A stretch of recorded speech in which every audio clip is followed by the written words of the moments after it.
everyone, I'm Babara Ingrassia, and I'm glad you're here today. Let's start with a little survey.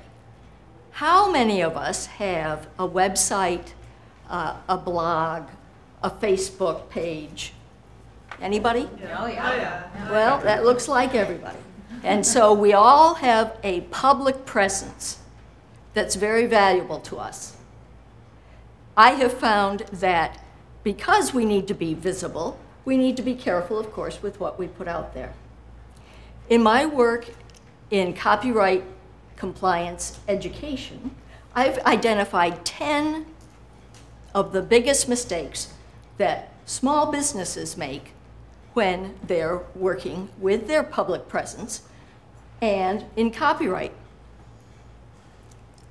And I would like to share that information with you today because we all need it.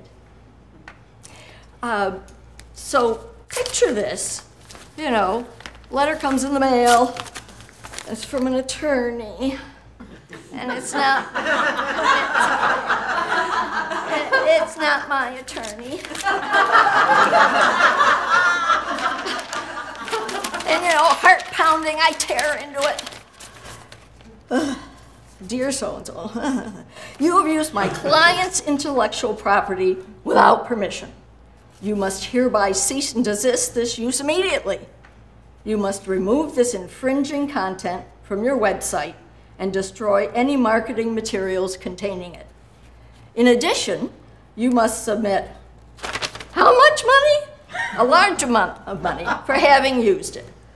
We request that you comply with these demands within 10 days, or we will be forced to initiate court proceedings. Sincerely yours, so-and-so and so-and-so, Esquire. Well, I don't know about you, but I don't have the time or the money to be spending with this whole court thing, you know? And plus I spent big money on my marketing materials, and I'm gonna have to destroy all those and start over from scratch. So how did this happen? Well,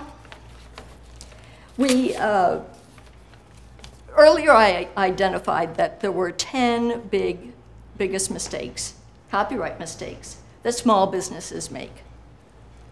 And I would like to share all those with you today, but I don't have the time. So I'm going to focus on the one biggest mistake that we all make. We search the internet for the perfect photo. You know, we do a search and we get this many results. And so we say, I like that one. Or we need a cartoon, or we need some other sort of content. Well, as a matter of fact, copyrighted content applies to the internet as well. Print is copyrighted, internet content is copyrighted. Now we assume that because it's all floating out there in the air, you know, the internet material, anything on the internet is free to use and pull down. Well, as I said, it's actually copyright protected. You know, we find the perfect image, the perfect cartoon, and after all, the author put it out there, you know, he probably wants us to use it, and I have the technology to be able to copy and paste, so what's the big deal? Well, that's how we get into trouble. That's how these nasty letters come. And I want to help you avoid that nightmare. As I said, there are 10 of the biggest mistakes to consider, but I only have time to do one. And that biggest one is grabbing content from the internet. I want to offer you the opportunity to see the other 9 and some solutions, some tips.